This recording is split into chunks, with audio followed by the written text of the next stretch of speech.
Leandro Santoro, bienvenido. ¿Cómo va? Bien, muchas gracias por invitarme. Bueno, vos te encanta la economía y sabes mucho. ¿Qué opinas de esto? Que Europa, después de la Segunda Guerra Mundial, se reconstruyó con el Plan Marshall. Sí. No hay forma que después de esta gran depresión económica, porque a la crisis sanitaria va a devenir una crisis económica y seguramente a la crisis económica devenga una crisis social. Y no hay forma que de esta crisis el mundo pueda salir si no es repensando el paradigma económico y de articulación entre lo público y lo privado. Así que yo estoy seguro que este tipo de ideas van a empezar a surgir con más profundidad. Está bueno que lo hagan los organismos internacionales. Creo que la academia, las ciencias sociales, la política, la sociedad civil va a tener que generar mucha presión social porque el mundo que nosotros conocimos, de ese capitalismo financiero hiperdescarnado, me parece que no corre más. ¿Crees que vamos a un mundo donde va a haber un reclamo de mayor Estado? Porque de esta pandemia salimos con Estado, si no, no salimos, ¿no es cierto? Pero también me decían hoy, no, pero ojo que va a haber competencia, vamos a algo parecido a un capitalismo nórdico, ¿no es cierto? Bueno, pero en los ¿Te países parece o no? nórdicos, ojalá, a ver, nadie sabe, porque esto recién arranca, cualquier futurología es irresponsable. Lo que te puedo decir es que si no fuese porque el Estado se hace cargo de algunas coordinaciones elementales, la humanidad estaría librada al azar. Sí. Las cosas que hace el Estado, el mercado no las puede reemplazar nunca. Y yo creo que inevitablemente me parece que hay un cambio de paradigma en tanto y en cuanto este tipo de crisis también son crisis existenciales y las personas empiezan a reflexionar no solamente de qué van a vivir, sino para qué viven, y eso tiene algún tipo de impacto sobre la superestructura. Y ojalá esto se dé. O sea, yo creo que el mundo fue mejor después de una catástrofe como el Holocausto. El Holocausto hizo temblar la infraestructura de Occidente. Terrible. Pero se construyó los 30 años gloriosos, el estado de bienestar, una sociedad donde el crecimiento económico era sostenido y donde había un pacto tácito y explícito de que había que redistribuir esa ganancia a partir de un acuerdo entre el capital y el trabajo. Y fundamentalmente la vida del ser humano empezó a ocupar un rol que antes no tenía. Hay mucha diferencia entre el periodo de entreguerras, o sea, la primera, en realidad, guerra mundial y la segunda, con lo que vino después. El ser humano, la vida humana empezó a tener un papel en la sociedad y en nuestra cultura que hasta ese momento no tenía. Ojalá esto, que es una tragedia, nos sirva para eso también. Hoy comparaban, hoy, ¿no? Se puede hacer esta comparación, por ahí mañana que de chica comparaban este momento, lo que va a venir, con la Primera Guerra, ¿no? A ese nivel va a cambiar el mundo. Bueno, la Primera Guerra fue la guerra más cruda de la historia de la humanidad, ¿no es cierto? La cantidad de muertos y además por cómo se peleó. Después, bueno, a eso le vino una gran depresión económica también y después la Segunda Guerra. Y en el medio mundial. tuvieron una pandemia, la gripe española. Leandro, te hago una consulta. Estamos pintando un panorama desolador, probablemente termine constituyéndose así. ¿Crees que hay conciencia en la sociedad civil argentina de lo que se viene, de lo que estamos pasando? ¿O crees que son más los que están jugando un picadito de fútbol en medio de la cuarentena general? No, creo que hay de todo. Creo que es difícil poner en sintonía los estados de ánimo. Me parece que hay sectores de la sociedad que están aterrados, hay sectores de la sociedad que están como si no hubiese pasado nada, hay sectores de la sociedad que están responsables y que están precavidos. Hay de todo. Eso también es esperable.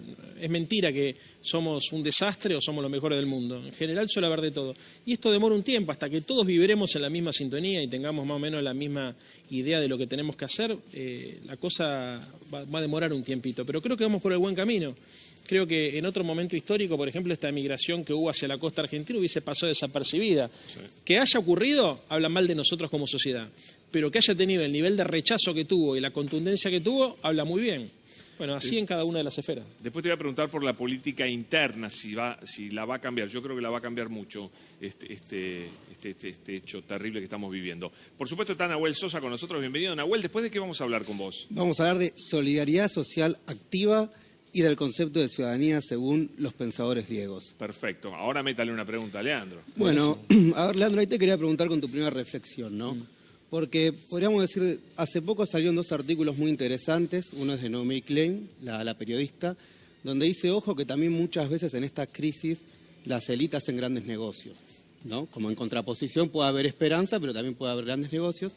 Y el filósofo Zizek salió a decir, si no cuestionamos el capitalismo de fondo y no pensamos en otras alternativas, probablemente esto vuelva a suceder. ¿Qué opinión te merecen esas dos miradas? Que las dos cosas son ciertas. Siempre las élites hacen grandes negocios en las guerras, en las catástrofes y cuando estamos en condiciones normales, y efectivamente el capitalismo necesita ser revisado porque está claro que la política de libre mercado, cuando pasan situaciones como las que estamos pasando en nuestras sociedades, no alcanzan. Yo creo que se viene un momento interesante. O sea, efectivamente, primero hay que sobrellevar la crisis sanitaria, después habrá que enfrentar la crisis económica y después vamos a tener que repensar la estructura social. Creo que hay discusiones éticas que se pueden empezar a dar que hasta hace muy poco tiempo eran impensadas. Creo que todos vamos a tener más tiempo para reflexionar y creo que además los estados van a tener que responder a otro tipo de imperativos. O sea, hasta acá, por ejemplo, un estado era efectivo o no de acuerdo a su capacidad para incrementar el producto, para hacer andar la economía. Pero poco importaba cómo se distribuía eso y menos todavía importaba cómo se construían bienes públicos y sociales. Casi te diría que es una discusión solamente para los países desarrollados. Hoy no. Digamos, si Italia le está pasando como le está pasando es porque durante 10 años desmantelaron a través de políticas neoliberales el sistema público de salud. Pero Leandro, además porque la gente toma conciencia que frente a esto somos todos iguales. Claro. La cama en el hospital va a ser tanto para uno que tenga dinero como para otro. Igual eso también es relativo. También eso es relativo. A ver, creo, en el fondo, yo trabajo o milito desde muy pibe por una sociedad donde seamos todos iguales. Es cierto que todos cuando nos morimos nos entierran en el mismo agujero, pero también es cierto que el acceso a la salud pública nunca es igual para todos. Te puedo asegurar, lamentablemente, en todos los países del mundo, quienes tienen dinero van a tener coberturas que quienes no tienen no van a tener. Lo que sí es cierto es que frente a una pandemia, digamos, morirán, digamos, o pueden llegar a morir personas que tienen o no tienen. A lo que voy es que lo interesante de la propuesta de Pablo es pensar efectivamente dentro de esta crisis existencial, llamémosle, a la cual seguramente nos vamos a enfrentar, es si la vida se justifica solamente por el hecho de acumular bienes materiales. O sea, vos pensás, si hoy tenés guita, tenés éxito y tenés una casa afuera y estás encerrado con tu familia, aunque estés en esa situación, no podés ser feliz. Absolutamente, absolutamente. Me parece que esta crisis está pariendo un liderazgo nuevo. Alberto fue electo presidente con el apoyo popular, pero vos podés ser presidente y no ser líder social. Para ser líder social tenés que lograr sintetizar diferencias preexistentes a tu aparición y lograr unificar a la sociedad tras de una consigna. Y eso, inclusive, grandes presidentes no lo han logrado, porque también depende muchas veces del contexto histórico. Lamentablemente, en este contexto histórico, digamos que es un contexto de muchas restricciones, aparece, por fortuna, un liderazgo razonable, del sentido común. Algunos lo dicen, yo creo que de buena fe, casi paternal, en el sentido de que han visto a Alberto una persona que le habla a la gente con el corazón y sin dobles lecturas. Y eso me parece que ayudó a que el sistema político se ordene de atrás de las grandes consignas que tienen que movilizar a la Argentina hoy, que es básicamente la defensa de la vida. ¿Qué sentiste vos con la foto de Alberto con Rodríguez Larreta? No sé por qué le impactó mucho, quedó mucho en el imaginario popular, quedó muy fija esa imagen como muy positiva. Porque era una foto impensada hace muy poco tiempo atrás y porque además me parece que también habla de la necesidad de dejar de lado las contradicciones secundarias y ponernos a pelear por lo importante. Hace mucho tiempo que la Argentina viene reclamando políticas de Estado y consignas de unidad para resolver problemas estructurales. Entonces, bueno, a ver, este problema es un problema que lamentablemente nos cae de sorpresa, pero me parece que por primera vez en mucho tiempo podemos decir que el conjunto de la dirigencia política estuvo a la altura. O sea, no hay especulaciones. Una de las cosas que más me llamaron la atención por ahí es que incluso en materia de decisiones científicas o de sanidad pública, también hubo consenso. Viste que en otros momentos vos por ahí decías, che, alguno toma una medida que parece que es razonable, pero siempre sale algún sector a criticar. Acá no ocurrió. Leandro, vos sos un especialista en comunicación y estás ayudando al gobierno en comunicación. Por eso me animo a preguntarte un poquito sobre las noticias falsas o algunas noticias raras, yo creo que falsas, que estuvieron circulando. Como, por ejemplo, que había muchos más casos de los que el gobierno estaba contando en realidad. Yo no creo que sea así, te lo digo, estoy convencido que no es así. Sin embargo, como circula y la gente a veces está aburrida en la casa, entonces la información recircula mucho más por canales muy poco confiables como los mensajes de WhatsApp, ¿no? Sé que te veo en tu cruzada personal que debería ser colectiva contra las cadenas de No, WhatsApp. yo estoy como loco Sí. y eso Escucho en la radio me ha veo. valido que me echen de algunos De grupos. grupos, sí, me han te echen. expulsado de grupos por decir basta de pasar esta porquería, ¿no? No, a ver, los datos oficiales son los oficiales, son los que tenemos. Lo que ocurre en muchos países del mundo es que hay gente que está contagiada que no tiene hecho el Síntomas, reactivo. Claro, síntomas y no tiene hecho el reactivo. Eso sí ocurre en todo el planeta, digamos, no es que nos ocurra, Y nos el ocurra a delay nosotros. de- Pero no existe que el gobierno esté ocultando información para no generar pánico. La información que tenemos es la que circula libremente. Y la tardanza entre que el caso se investiga y demás hasta que se conoce, con lo cual mucha gente dice, no, estamos conociendo los casos de hace varios días atrás. Vamos a desarticular este prejuicio. Dale. Si se llegara a descubrir que el gobierno mintió con esta cifra, las consecuencias serían imprevisibles. Totalmente. O sea, siempre, eso la gente tiene que saberlo, digamos, siempre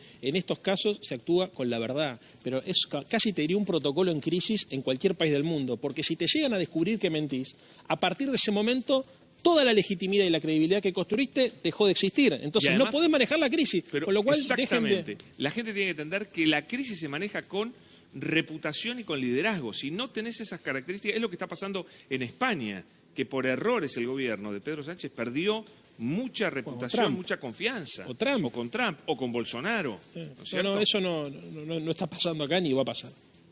Bueno, una más, Noelia, y lo liberamos a Leandro. Bueno, sí, claro, me gustaría saber si con esto de la ampliación de la lista de exceptuados, ¿creen que va a haber cada vez más gente circulando en la calle o cómo va a ser eso? No, a ver, acá tiene que haber cada vez menos gente circulando en la calle. Lo que pasa es que la Argentina tiene que seguir funcionando. O sea, es al revés. O sea, yo creo que esto da tranquilidad. ¿Qué hizo mucha gente? Corrió desesperada a acumular cosas suponiendo que iba a haber desabastecimiento. Bueno, está garantizado el abastecimiento. ¿Qué hacen muchas personas también? Cuando sienten que hay ausencia de la presencia estatal, algunos sectores, digamos, aprovechan para hacer algún tipo de negocio o alguna vivada. Claro. Entonces, que el hecho de que haya presencia estatal lo garantiza, que no ocurra. Me parece que lo que hay que tener en presente acá es que lo que tenemos que hacer es ordenarnos como sociedad en función de otros parámetros. Entonces, seguro que los comunicadores, o sea, es muy importante que la televisión funcione porque mucha gente está en la casa y los niveles de ansiedad aumentan. Imagínate si estuviesen desiertos o apagados los programas de televisión, lo que eso significaría. Lo que pasa es que hay que manejarlo con inteligencia. Y además hay que entender en cada momento qué es lo que corresponde hacer. El presidente lo que nos dijo fue, todos los que no tengan función social que cumplir, traten de replegarse en sus casas o replieguense en sus casas porque no es optativo, es obligatorio y confíen en que el Estado además va a arbitrar los medios necesarios para asistir a aquellas personas que están en situación de mayor vulnerabilidad. Leandro Santoro, muchas gracias. Un gusto.